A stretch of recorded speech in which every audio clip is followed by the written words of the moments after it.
At some point in the mid-1980s, was either late 1984 or early 1985, writer J.M. DeMatteis pitched an idea for a Wonder Man miniseries to Marvel. The inciting incident for the story would involve Wonder Man's half-brother, the villain, the Grim Reaper, taking out Simon Williams and burying him alive. Wonder Man would then have to fight his way out from the grave as he and the Grim Reaper would both go on a spiritual journey as the events unfolded. Marvel promptly rejected that story. Undaunted, DeMatteis went back to the drawing board and reworked the pitch for DC. He thought he had the ultimate hook. What would happen if the Joker killed Batman? Once again, the Dark Knight would end up buried alive and having to dig himself up. As this was happening, the Joker would actually regain control of his sanity, only to have all of this be undone by Batman's sudden reappearance.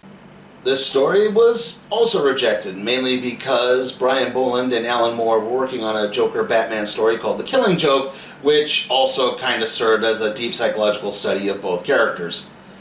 So, DeMatteis went back to the drawing board again and reworked the story into being a Batman Hugo Strange storyline. This too wound up being rejected. By 1986, DeMatteis found himself back at Marvel, where he was offered a job writing the secondary Spider-Man comic, Peter Parker, the Spectacular Spider-Man. This allowed him to rework his pitch once more, as he believed Peter Parker's everyman nature, along with the fact that he had just gotten married to Mary Jane Watson, made him ideal for this type of story. DeMatteis had originally intended for the central villain of his storyline to be a wholly new creation.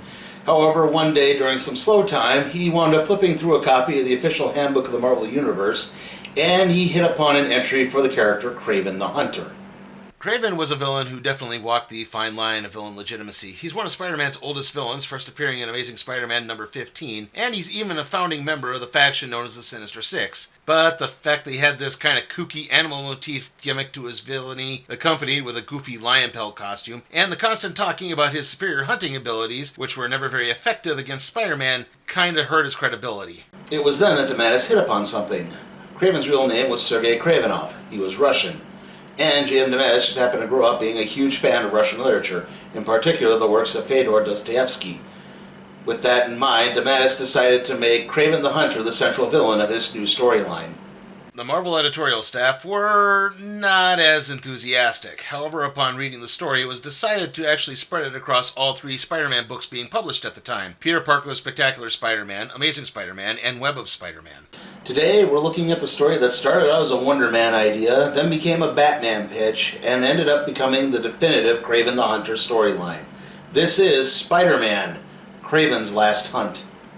Sergei Kravenov taps one more into his inner beast as he prowls the halls of his mansion. He pines for the Russia of his youth, before the revolution, when his family had honor. Tonight, he plans to take that honor back and to rid himself of the spider that has haunted him, and prove himself the spider's better.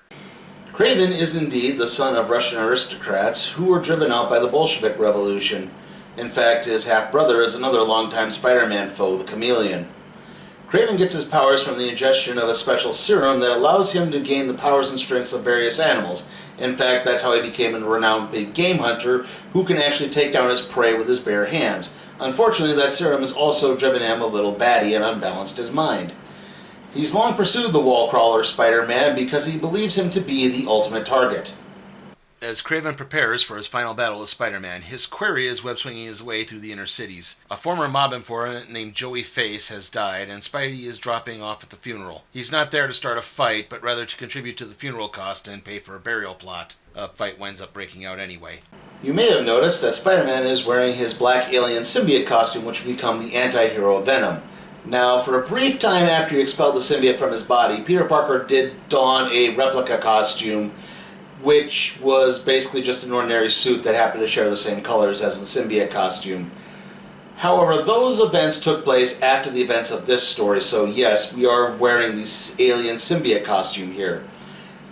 And this is where things get weird, because there are parts of the story where Peter Parker is shown removing the costume as if it's an ordinary suit, even though he knew pretty much from when he got the costume initially that it was always alive. He got the costume in a storyline called Marvel Superheroes Secret Wars, which was drawn by a man named Mike Zeck. Mike Zeck also drew Kraven's Last Hunt, so you'd think he would notice the difference. As Peter falls asleep, he reflects on Joey and the others he's lost in his life since he became Spider-Man. Peter's Uncle Ben, his longtime love Gwen Stacy, Gwen's father Captain Stacy, and most recently Ned Leeds, a trusted friend at the Daily Bugle and husband of Peter's first love, Betty Brant. While he sleeps, Peter dreams about Kraven being slowly covered in spiders and then rapidly devouring the arachnids. It's enough to jolt Peter out of bed and decide to blow off some steam with some web sling. While swinging by a large billboard, Peter's spider sense alerts him to the presence of a projectile. It's a tranquilizer dart, which he dodges. Unfortunately, he misses the second dart, which strikes him. Spidey tries to recover as he spots Kraven standing on a building on the opposite side of the street. The two begin fighting, but Spider-Man soon succumbs to the dart's effects. The last thing Spidey sees is Kraven drawing a rifle and pulling the trigger. Kraven and his goons then take Spider-Man's body back to the mansion, where it's placed in a coffin and then buried in a makeshift grave, Kraven tossing in the first shovels of dirt before retiring to his mansion. When he emerges from the mansion and the burial is complete, he's smiling and wearing a Spider-Man costume. Back across town, Mary Jane lies in bed worried. Peter's been gone for some time, and she hasn't heard from him. On top of that, there are reports about a cannibalistic humanoid underground dweller snatching people and dragging them into the sewers. The sudden appearance of a rat does little to calm MJ's fears, and she beats it to death with a boot, recoiling in horror upon realizing what she's done. The killer being spoken about here is named Vermin. He was once a geneticist named Ed Whalen, who had massive post-traumatic stress from being molested as a child. He was genetically altered by longtime Captain America foe Baron Zemo into a humanoid rat hybrid creature that had a craving for human flesh. And it took the combined efforts of both Captain America and Spider-Man to bring Vermin down. Vermin sits in the sewers and finishes off his latest catch when he notices a tattered newspaper article about Spider-Man. This causes him to flash back to his previous encounter with Spidey and Captain America. He starts to run away only to be halted by something calling out to him. Back at the mansion, Kraven is ingesting more of his serum and trying to take down the spider demon that continues to haunt him. The demon begins to overwhelm Kraven, who begins to sense the presence of Vermin, and now Kraven the Hunter knows what he must do next. See, Kraven believes that if he can basically take Spider-Man's identity, don the Spider-Man costume, and then take down a villain that the original Spider-Man needed assistance with, that will prove that he is the superior Spider-Man. Oh, Pez. Mary Jane tries to calm herself down by taking a walk. Unfortunately, she happens across two thugs looking for some action, and I don't mean stealing her purse. She's soon cornered by the two, only to be rescued by Spider-Man, who begins beating the goons to a bloody pulp. MJ quickly recognizes the fact that while this might be Spider-Man, it certainly isn't Peter Parker. As this is happening, back at Kraven's mansion, a spider begins to crawl on the grave. Kraven continues going after criminals, breaking up a drug trafficking deal, and killing those involved just as the police arrive. The cops are dumbfounded by Spider-Man's recent actions, and Kraven continues longing to try to prove his superiority to Spider-Man. Meanwhile, two other police officers happen across Vermin taking out another victim. They draw their guns, but he kills one and begins staring down the other, confusing her for his mother. Also, Mary Jane pays a visit to Joseph Robbie Robertson, editor at the Daily Bugle and close friend of... She starts to explain things, but rethinks when she sees a Daily Bugle headline about Spider-Man going berserk and leaves. Robbie has always been one of the few Daily Bugle underlings to outright challenge J. Jonah Jameson's zealous hatred of Spider-Man. Naturally, this has led many readers to speculate that Robbie has been aware of Peter Parker's identity as Spider-Man the whole time. Kraven tracks Vermin into the sewers where he confronts the Man-Rat. Vermin remembers that Spidey needed help the last time he encountered him and expects more of an easy fight this time. Of course, this isn't that Spider-Man, and Kraven mercilessly beats Vermin into unconsciousness. As this is happening, more and more spiders begin crawling on the grave back at the mansion, and this is immediately followed by a hand emerging through the dirt. Peter Parker dreams that he's dead and being comforted by Ned Leeds. Upset over what happened, Peter shoos Ned away. It's then that thoughts of Mary Jane enter Peter's mind. The thoughts are soon overwhelmed by the memory of Kraven holding the rifle up. The next thing he knows, Peter is a spider crawling through a tunnel. It's then that Kraven and his forces appear and kill the spider, but Peter Parker isn't a spider, he's a man. Peter begins focusing on MJ and his love for her as he fights his way through the tunnel. He's determined to get back to those who care about him. Finally, Peter makes his way out of the tunnel and back onto the Earth's surface. Spidey starts to regain his bearings as he stumbles into the mansion looking for Kraven. The hunter isn't there, just a stack of newspapers revealing that Peter has been out for 2 weeks. Peter begins smashing things as he realizes what everyone he ever loved has been through. Spider-Man then returns to an overjoyed Mary Jane, and the two fall into each other's arms. Afterwards, MJ pleads for Peter to stay and recover rather than take on Kraven right away, but Peter knows he has to face Kraven one final time, and the hunter is waiting. Except, Kraven isn't going to fight. He's done. He's proven Spidey's superior. After changing back into his normal attire, Kraven leads Spider-Man into a chamber where he has Vermin in a cage. This is the final test to see if Spider-Man has returned to his humanity where Kraven hasn't. He frees Vermin, who still believes Spider-Man to be his tormentor, and begins goading the monster into an attack. Though he's initially reticent to fight, Vermin's constant attacks get Spidey's ire, and Spider-Man dominates the fight but holds back when trying to deliver a killing blow. This allows Vermin to fight back, wounding Spider-Man in the process. It's then that Kraven intercedes, beating back Vermin, who runs away. Kraven then patches Spider-Man's wounds and lets him go after Vermin. Kraven informs Spider-Man that his hunting days are over. After Spider-Man leaves, Sergei Kravenov retires to a room with a coffin in it. Inside the coffin is a shotgun. He proceeds to place the barrel of the gun in his mouth and pull the trigger. Kraven's death would remain intact until about 2009 when they basically undid this story. And, you know, I keep hearing that Spider-Man has been so good since the events of One More Day, but crap like that just makes me think otherwise. And yeah, I am aware that technically J.M. DeMatteis did work on that story as well, but that doesn't necessarily make it good.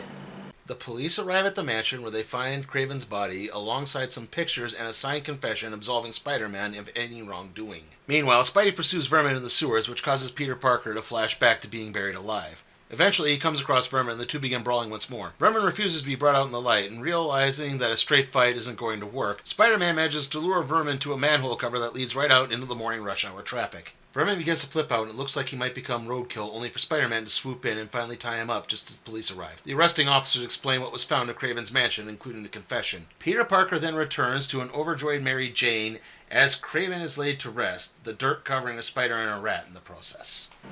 And that concludes Spider-Man, Kraven's Last Hunt. How was it? Well, like I said, this is generally considered to be the definitive Kraven the Hunter storyline, and for good reason. There is some spectacular characterization throughout all of this.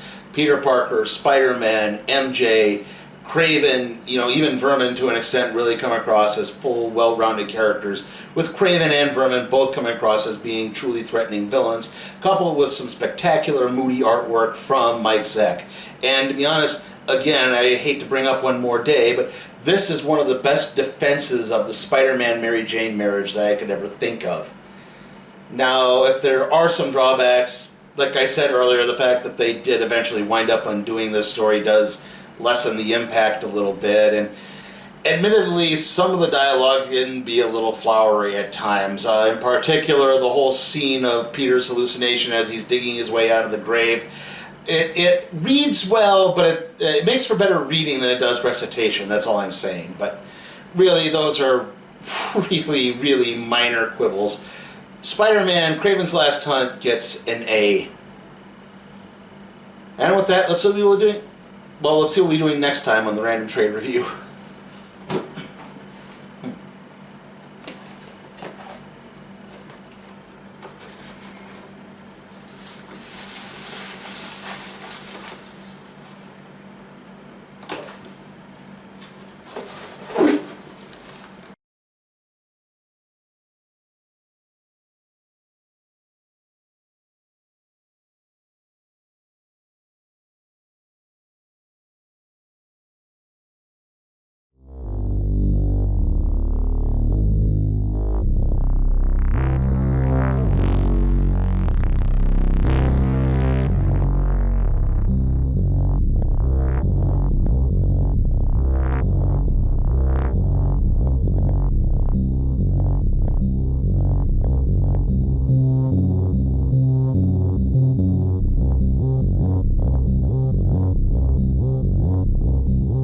Hey guys, got a request for the show? Check out my Patreon at patreon.com/sleepytimeforcatproductions.